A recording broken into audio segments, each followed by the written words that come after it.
Captain Lee Taeho stared at the navigation screen and frowned. The numbers didn't make sense.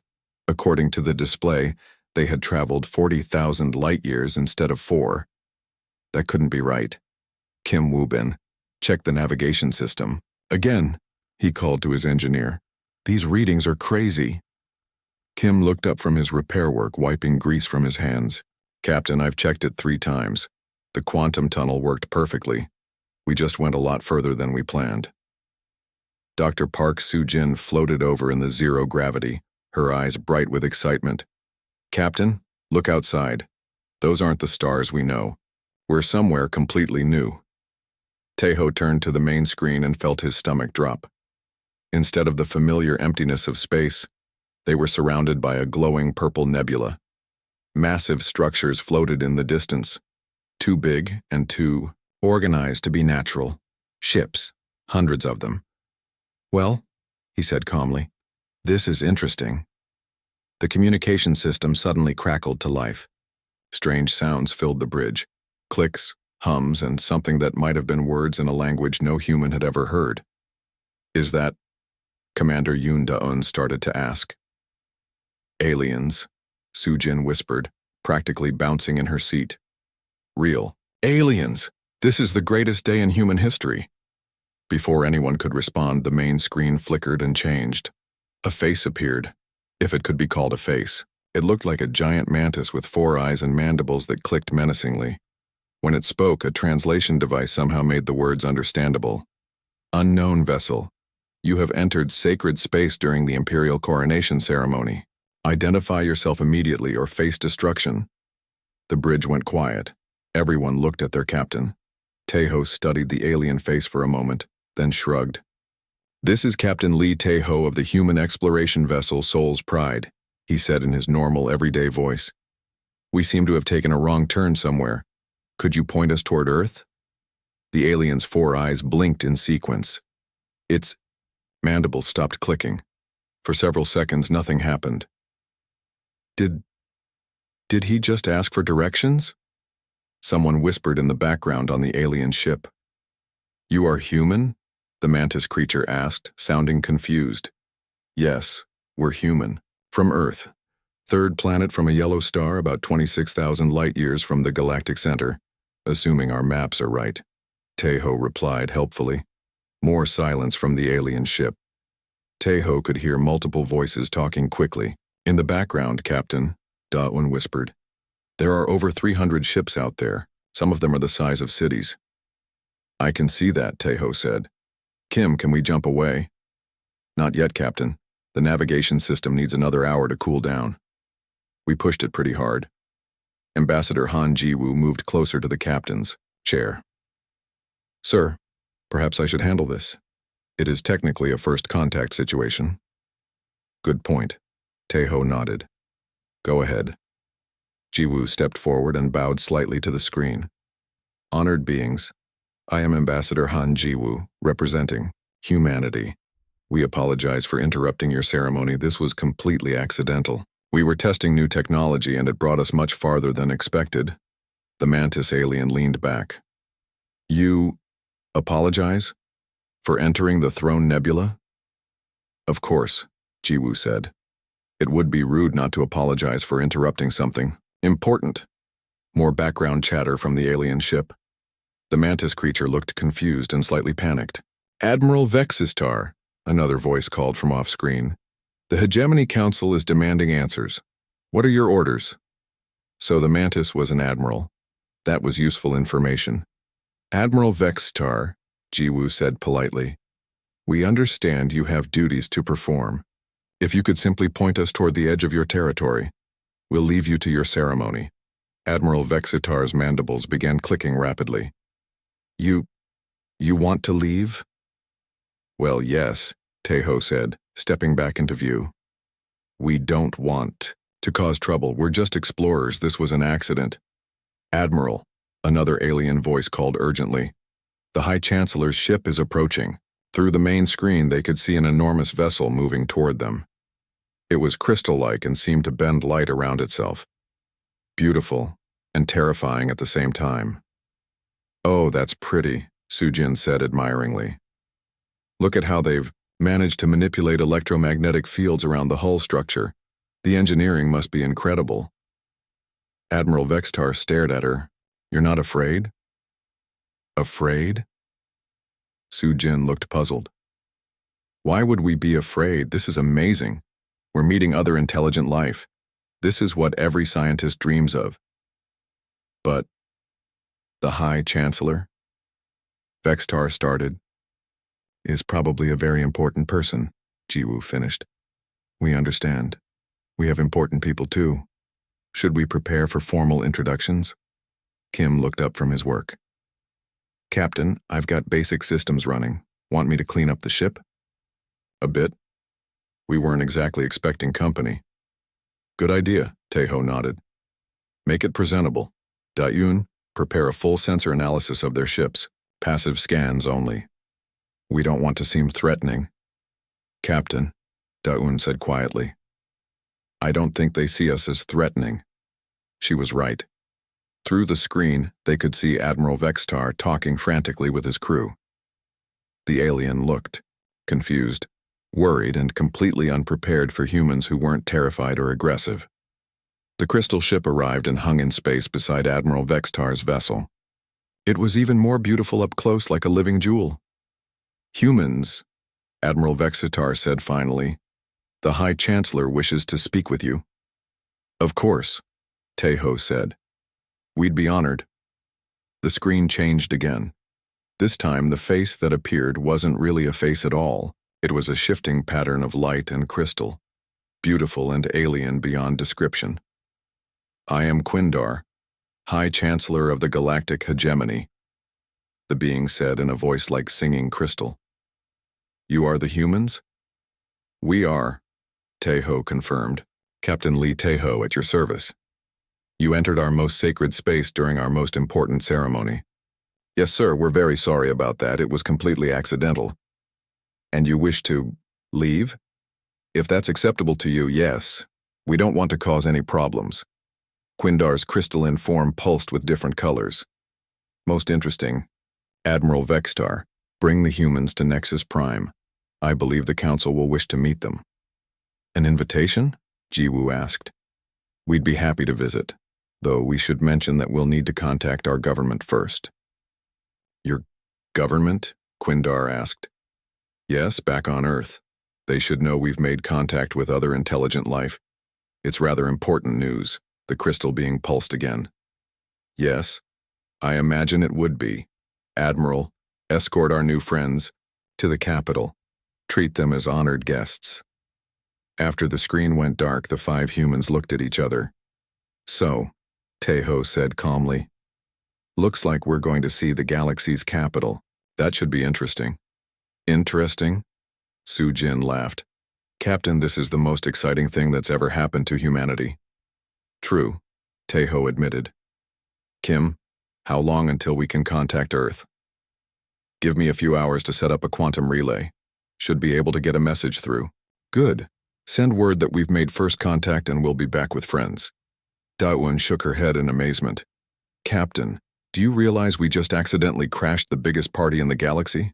Taeho smiled as Admiral Vextar's ships formed an escort around them. Da-Yoon, something tells me this is just the beginning. The journey to Nexus Prime took 3 days. During that time, Admiral Vextar visited the Soul's Pride twice, and each visit left him more confused than the last. The first time, he came aboard expecting to find a warship. Instead, he found Dr. Park Soo-Jin in the medical bay, carefully studying samples of his molted chitin that he'd accidentally left behind during their first meeting. Fascinating, she said, looking up from her microscope. Your exoskeleton regenerates completely every few months, doesn't it? The cellular structure is incredible. How do you manage the calcium absorption during molting periods? Vextar stared at her. No species had ever asked him about his molting cycle. Most were too busy being terrified of his appearance. We consume mineral-rich foods, he answered uncertainly. Of course. Logical. Su-Jin made notes eagerly. And the timing must be controlled by hormonal cycles similar to our own seasonal changes. Do you experience any discomfort during the process? You're not Afraid? Vextar asked. Afraid? Why would I be afraid? This is biology at its finest. Evolution found a way to give you permanent armor that upgrades itself. It's brilliant. Meanwhile, engineer Kim Woobin was in the engine room, casually fixing their hyperspace drive with what looked like spare parts and metal tape. What are you doing? Vexitar asked, watching Kim work. Navigation system is still acting up, Kim explained, not looking up from his work. The quantum field generators got a bit scrambled during our jump. Just need to realign the matrix and reinforce the containment field. Kim pulled out a roll of silver tape and began wrapping it around. A glowing component. Vexitar's mandibles began clicking in distress. You're using tape on a quantum drive? Military-grade fusion tape, Kim corrected. It's designed for this kind of repair. Works better than most replacement parts, and it's flexible enough to handle quantum fluctuations. That's impossible, Kim shrugged. Tell that to the drive. It's working fine now. Vexter sent an urgent message to High Chancellor Quindar.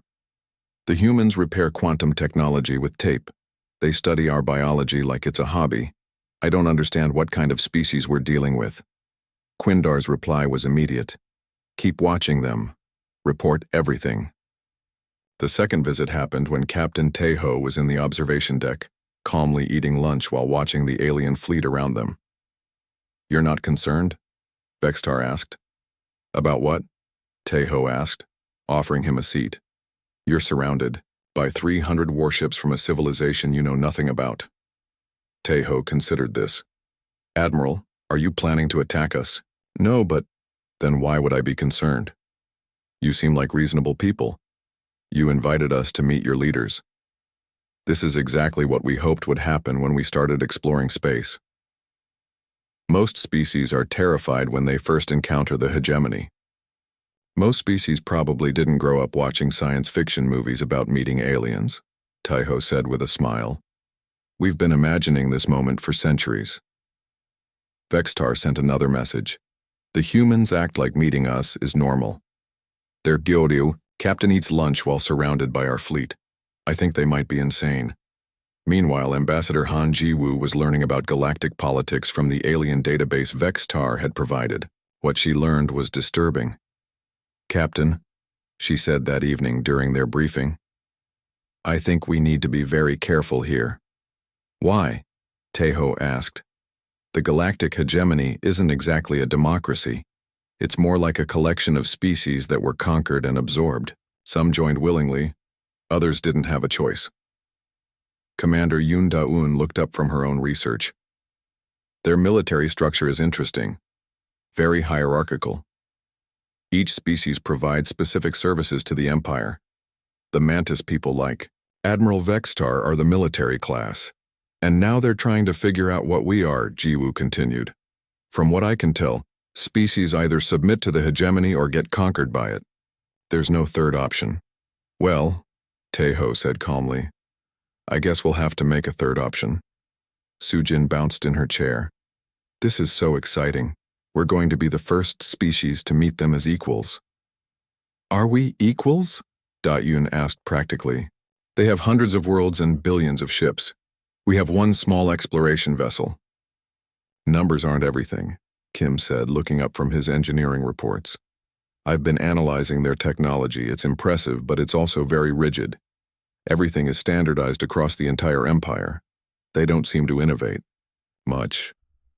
What do you mean? Tejo asked. Look at their ships.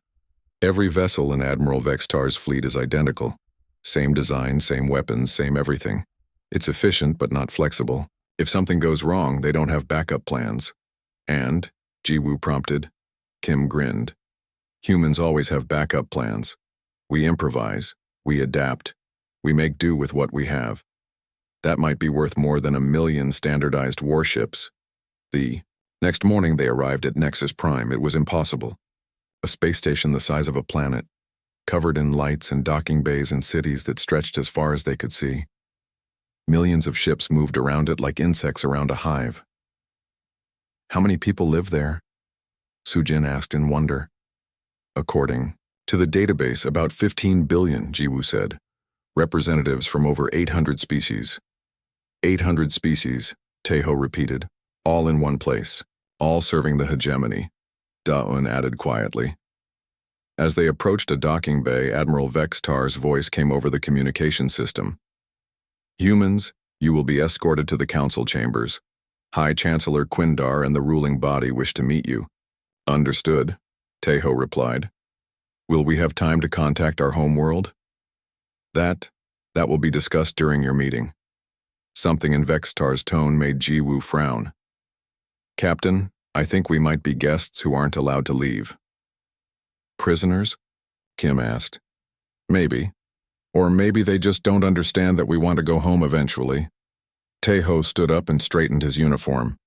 Well, let's go meet the neighbors. Remember, everyone, we're explorers, not conquerors. We're here to learn and make friends.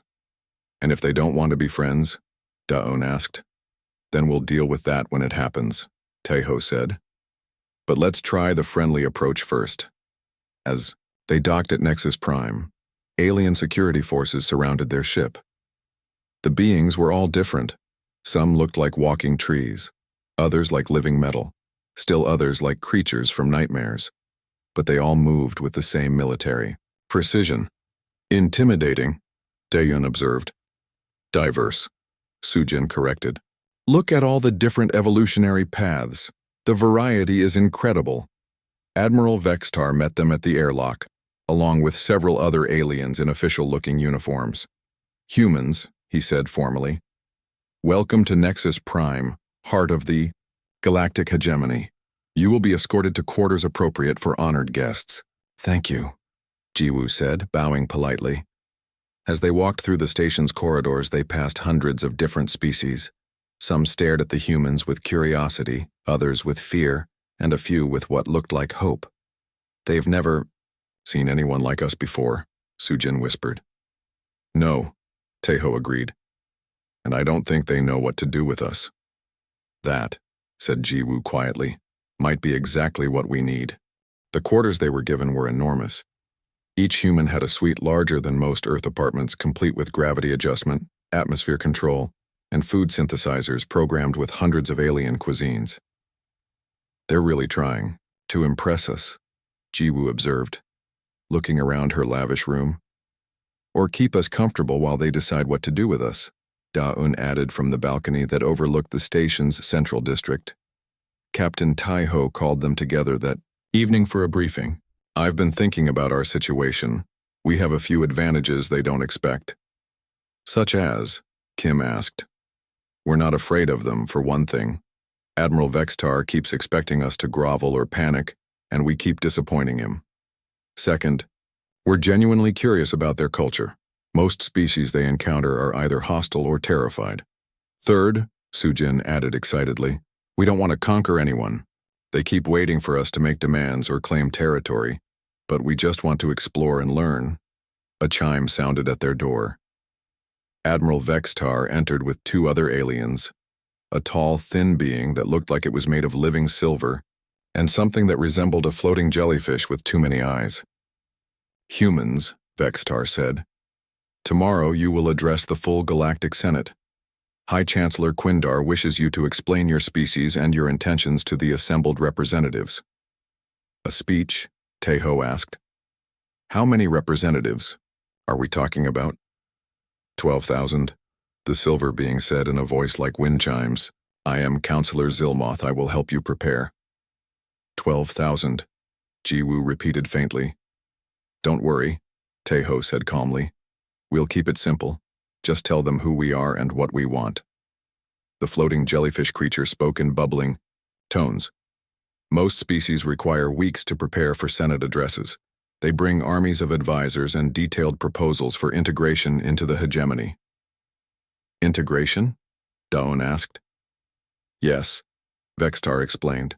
All species that join the hegemony must choose their role, military, industrial, agricultural, technological, or service. You will need to decide which function humanity will serve. The 5 humans looked at each other. What if we don't want to choose just one? Sujin asked. What do you mean? Vexitar's mandibles clicked uncertainly. Well, some humans are good at military things, others at science, others at farming or building things. Why would we all have to do the same job? Counselor Zilmoth's silver form shimmered. Because that is how the hegemony functions. Each species contributes their greatest strength to the common good. But what if our greatest strength is being flexible? Kim asked. The three aliens stared at him.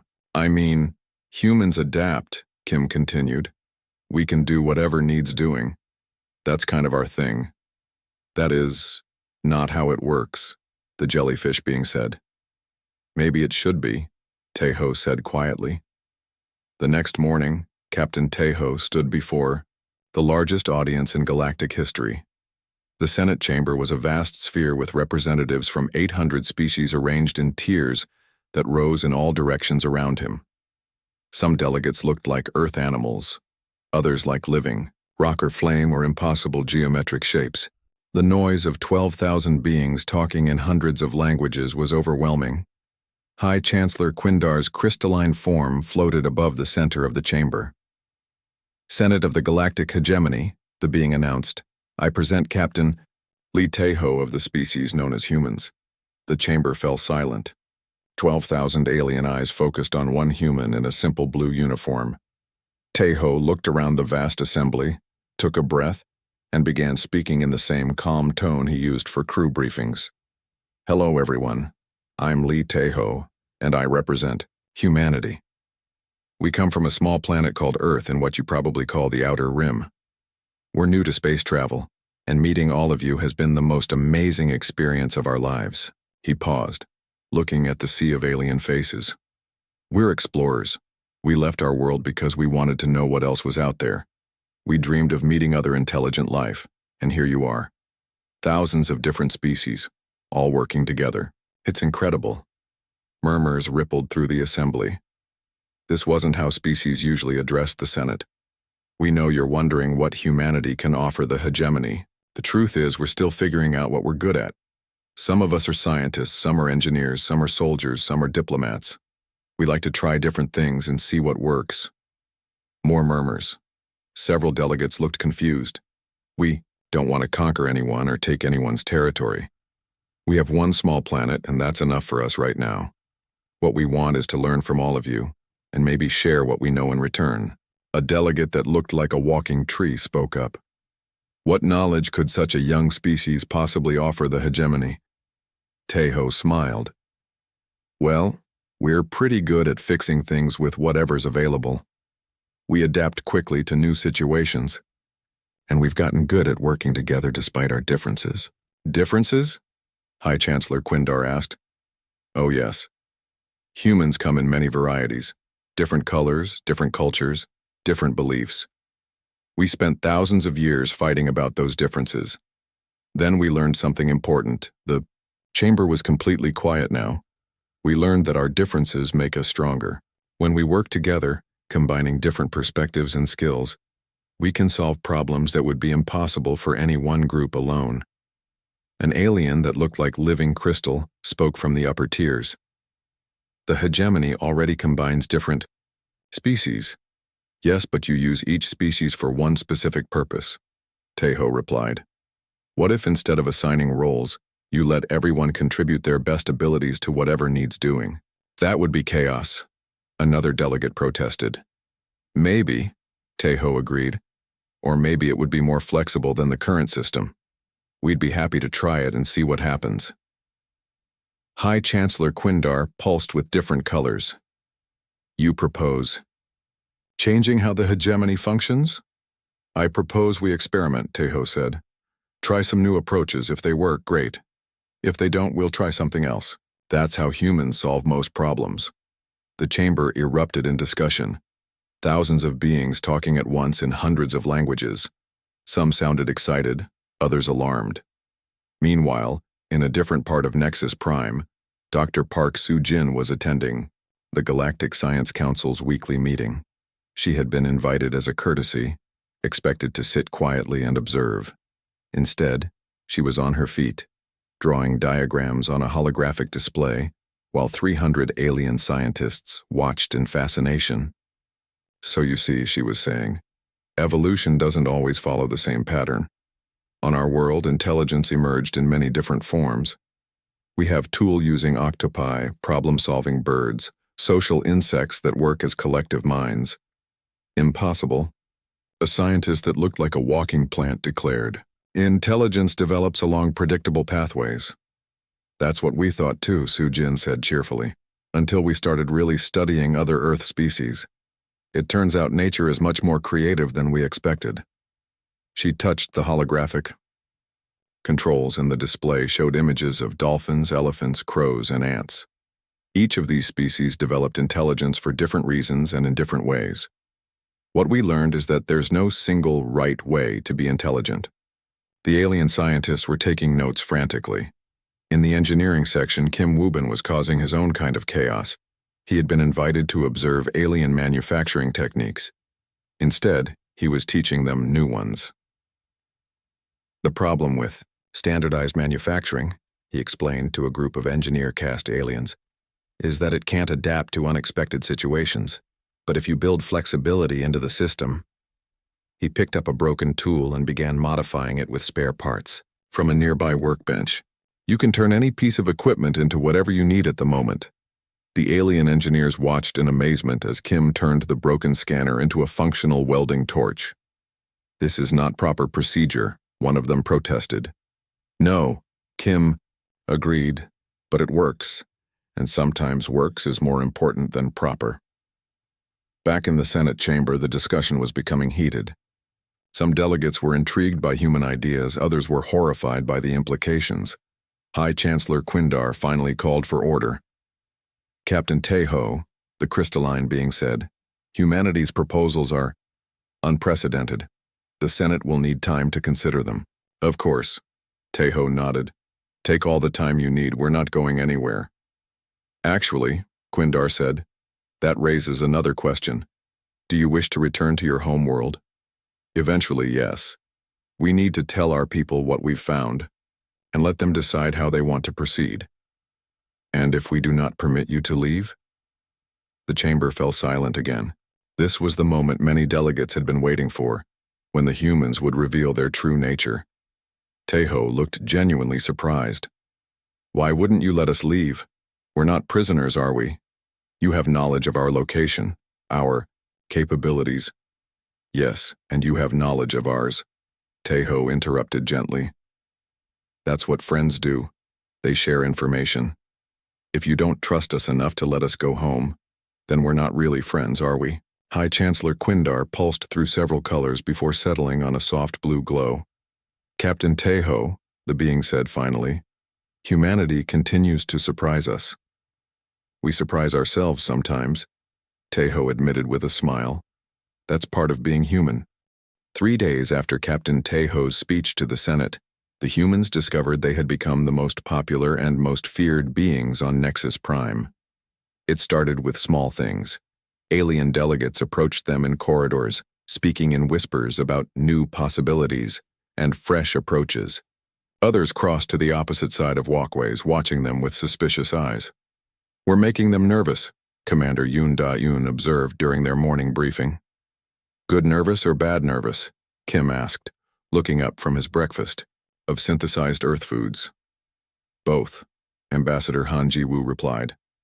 "I've been contacted by 17 different faction leaders. Some want to recruit us, others want us gone." Dr. Park Soo-jin bounced excitedly in her chair. "The Science Council wants to establish permanent research exchanges with Earth. They're fascinated by our biodiversity studies. And 3 different military groups want to hire us as consultants," Da-eun added. "They think human adaptability could give them advantages in their territorial disputes." Captain Taeho sipped his coffee thoughtfully. "What kind of territorial disputes?" "That's where it gets complicated," Ji-woo said, pulling up a holographic map. "The Galactic Hegemony isn't the only power out here. There's also the Void Syndicate, the Trade Consortium, and something called the Ancient Council." "Let me guess," Taeho said. "They don't all get along." "They've been in a Cold War for about 2,000 years, Da-eun confirmed. Lots of political maneuvering, economic pressure, and occasional small conflicts. And they all think humans might tip the balance." Kim realized a chime sounded at their door. Admiral Vextar entered with a being that looked like a walking tree made of metal, and another that resembled a cloud of sparkles in roughly humanoid shape.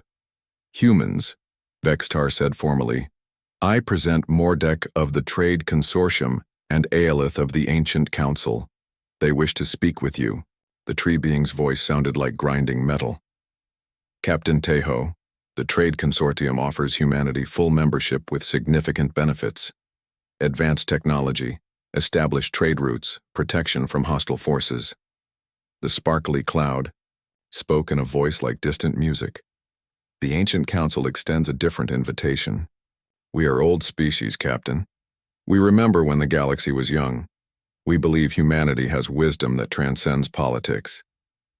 Interesting offers, Tejo said politely. What would you want from us in return?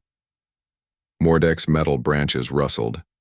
Your adaptability, your problem-solving abilities, your unconventional approaches to conflict. War, you mean? Daun said bluntly. Military consultation, Mordek corrected. The consortium faces challenges from aggressive neighbors. Aelith's sparkles swirled faster. The Ancient Council seeks different wisdom. We have watched civilizations rise and fall for millennia. Humanity offers something new. Growth without conquest, strength without domination. Sounds like you. Both want us to take sides, Tejo observed. The galaxy is divided, Captain, Mordek said. Neutrality is not possible. Watch us, Tejo replied calmly. After the aliens left, the humans discussed their options. We could hear them all out, Jiwoo suggested. Learn what each faction offers before making any decisions. Or we could stick to our original plan, Tejo said. Go home, tell Earth what we found, and let humanity decide how to proceed. Assuming they let us leave, Daun pointed out. They'll let us leave, Sujin said confidently. They're too curious about what Earth is like. If they keep us here, they'll never learn about the rest of humanity. Kim stood up suddenly. Captain, I'm getting some strange readings from the ship. Someone's been scanning our systems. Show me, Tejo said. They made their way through Nexus Prime's crowded corridors to the docking bay where Soul's Pride waited. The ship looked the same from outside, but Kim's instruments told a different story. Deep-level scans, Kim reported. Someone's been trying to analyze our technology, our computer systems, even our food synthesizers. Can you tell who? Da-Yun asked. Multiple sources. The hegemony, definitely. Probably the Trade Consortium, too. And someone else I can't identify. A new voice spoke from behind them. That would be us. They turned to see 3 aliens in dark armor. The beings looked roughly humanoid but moved wrong, like they weren't quite used to gravity.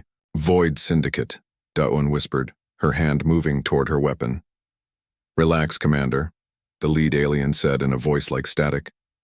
We come to talk, not fight. Talk about what? Tejo asked. About the game being played around you, Captain. The hegemony, the consortium, the council, they all see humanity as a prize to be won. We see you as potential allies. What's the difference? Jiwoo asked. Allies choose their own path. Prizes are owned by whoever claims them. The alien stepped closer. Captain, your species has made waves in 3 days. That's impressive, but it's also dangerous. There are forces moving that see humanity as either a tool or a threat, such as, Tejo prompted. High Chancellor Quindar is under pressure from the Hegemony War faction. They want to classify humanity as a potential enemy species and restrict your movements. And the Trade Consortium? Kim asked. Mordek's offer of membership comes with strings. Species that join the consortium become economically dependent. They can't leave. What about the Ancient Council? Aelith's people are genuinely peaceful, but they're also isolationists. If you join them, you'll be protected but cut off from the rest of the galaxy. Tejo considered this. What does the Void Syndicate want? Partnership. Not membership, not dependence. We work together when our interests align, separately when they don't. And when our interests don't align. The alien made a sound that might have been laughter. Then we compete fairly. No conquest, no absorption, no forced cooperation. Sounds reasonable, Tejo said. But we still want to go home first. We can arrange that. Our ships can escort you back to Earth space. For a price? For a favor to be negotiated later, Dalyun stepped forward. Captain, I recommend caution. This feels like a setup. Before anyone could respond, alarms began blaring throughout the docking bay. Security forces from multiple species came running, weapons drawn. Admiral Vextar's voice boomed over the communication system. All personnel evacuate docking bay 7 immediately. Void Syndicate vessels detected approaching the station. The armored alien spoke quickly. Captain, you have perhaps 5 minutes before this becomes a battle zone. Our ships are here to extract you, but the choice is yours. Extract us? Sujin asked. From what? From becoming property of the hegemony, the alien replied.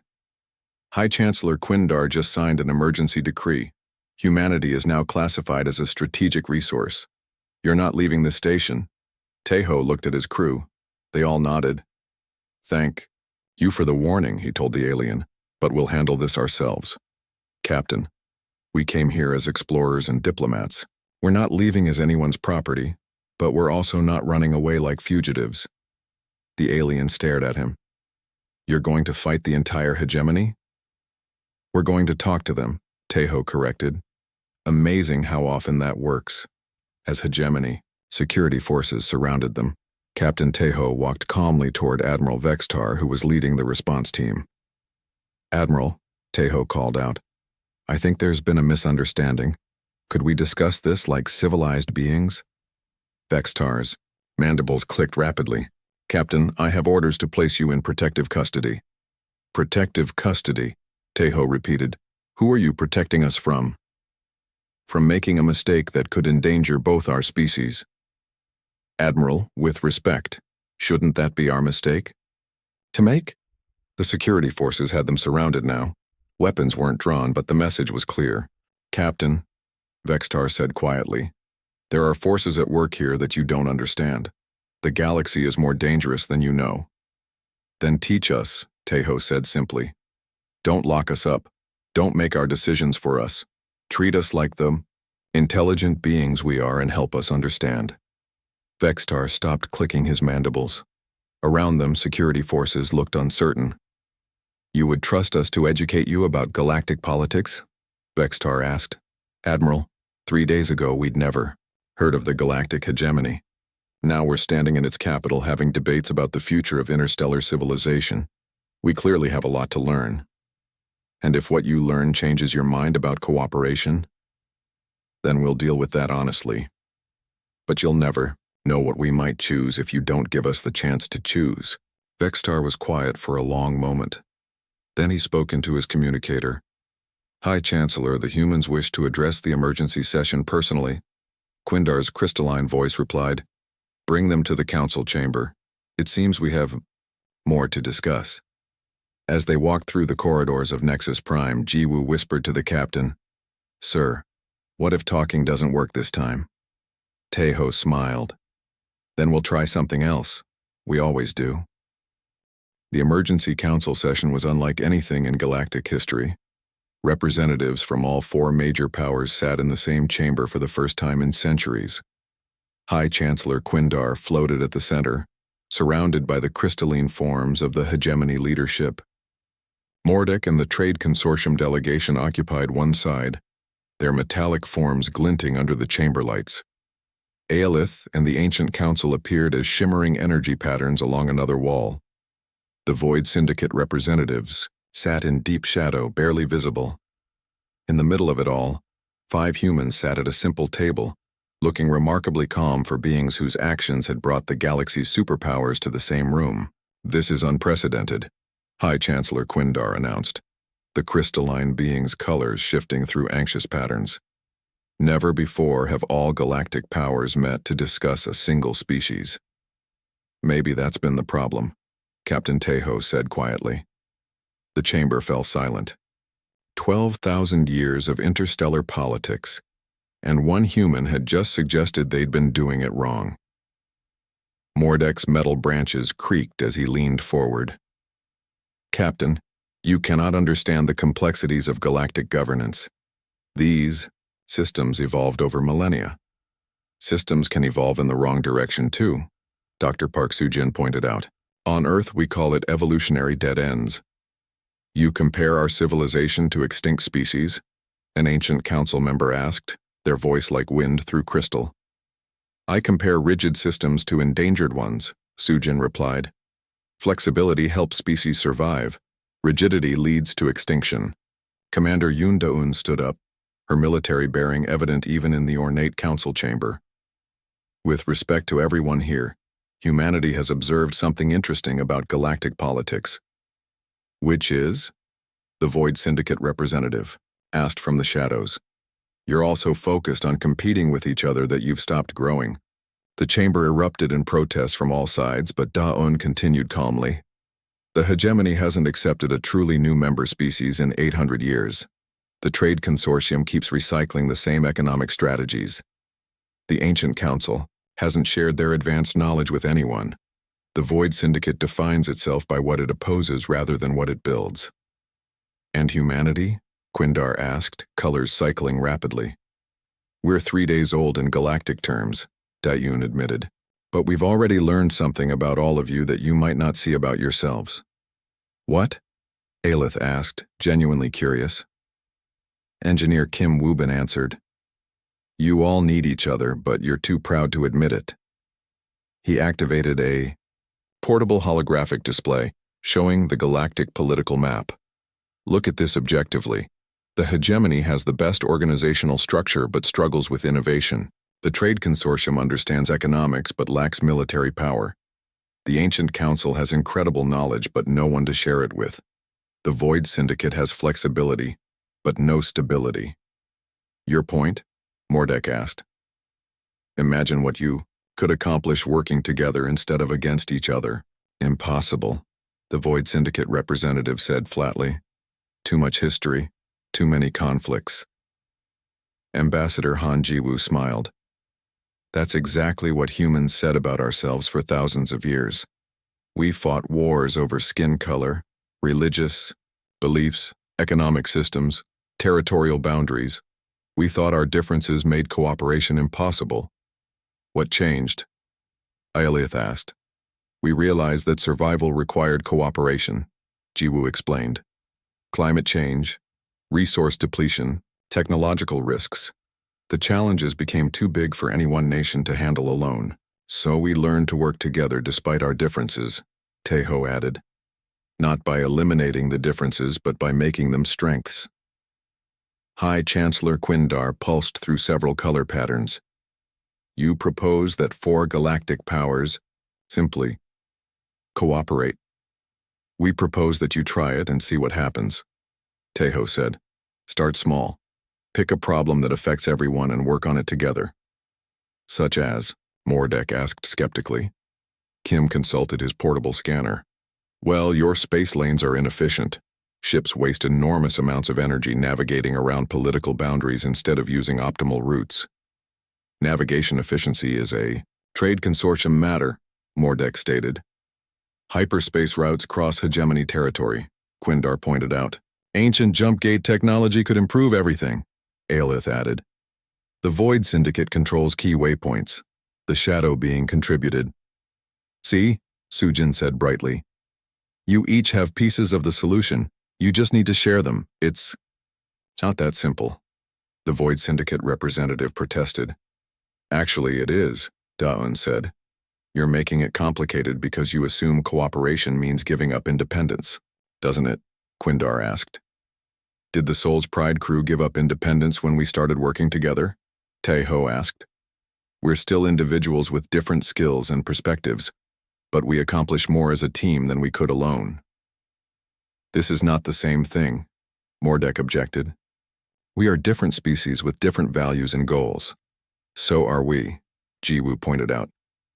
Captain Taeho values order and efficiency. Dr. Park loves discovery and learning. Kim focuses on practical solutions. Da-eun thinks strategically about security.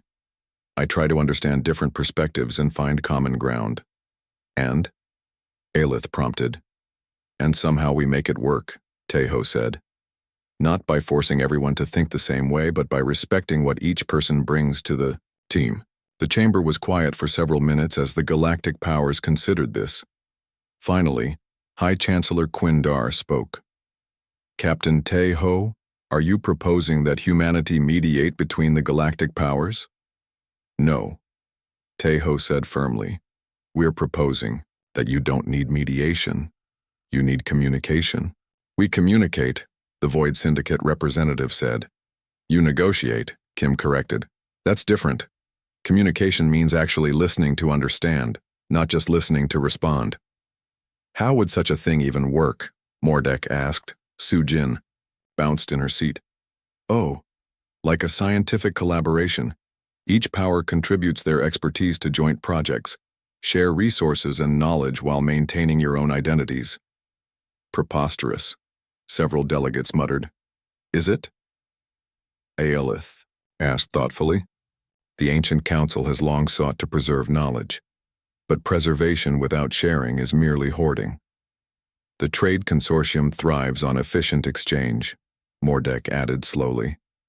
Perhaps there are efficiencies we have not considered. The hegemony exists to bring order to chaos, Quindar said. But perhaps forced order is less effective than chosen cooperation. The Void Syndicate representative remained silent for a long moment, then spoke. The Syndicate values freedom above all. Freedom to choose allies, freedom to change direction, freedom to grow, perhaps freedom to trust. So, Taeho said calmly, are you willing to try an experiment?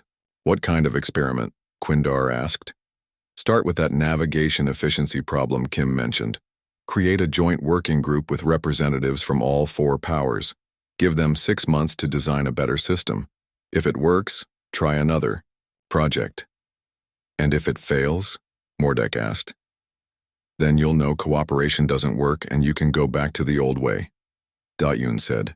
But what if it succeeds? What about humanity's role in this? Aelith asked. We'd like to go home first, Taeho said. Tell our people what we've learned. Let Earth decide how humanity wants to engage with galactic civilization. And then, we'll probably want to come back and learn more. Maybe set up formal diplomatic relations, maybe participate in some of those joint projects. We'll see what develops. High Chancellor Quindar cycled through several colors before settling on a warm golden glow. Captain Taeho, in 3 days your species has disrupted 12,000 years of galactic politics. We didn't mean to, Sujin said apologetically. We were just being ourselves. Yes, Quindar said. That may be exactly what the galaxy needed. 6 months later, the Soul's Pride returned to Nexus Prime with a small diplomatic fleet from Earth. Captain Taeho found the station dramatically changed. Ships from all 4 galactic powers now docked at shared terminals. Joint research projects were visible throughout the science districts. The navigation efficiency project had been so successful that 3 more cooperative ventures were already underway. Admiral Vextar met them at the docking bay, accompanied by representatives from each power. Captain, Vextar said, welcome back. How was Earth? Excited, Taeho replied. Very excited. We brought some friends who want to meet everyone. Behind him, a diverse group of humans emerged from the ships, scientists, diplomats, engineers, artists, and others eager to explore the galaxy. And Nexus Prime? Taeho asked, looking around at the obviously bustling station. Different, Vextar admitted. Better, we think. The cooperation experiments are succeeding beyond expectations. Problems? Some, Mordek's voice said from behind. Them. The trade consortium leader approached with Aelith and a Void Syndicate representative. But we're learning to solve them together. Interesting, Taeho said with a smile. Sounds like things are working out. Captain, Quindar's voice came over the communication system. The Galactic Cooperation Council would like to formally welcome Earth's representatives to Nexus Prime. Galactic Cooperation Council? Jiwoo asked. It's what we're calling ourselves now, Aelith explained. The joint governing body for cooperative projects.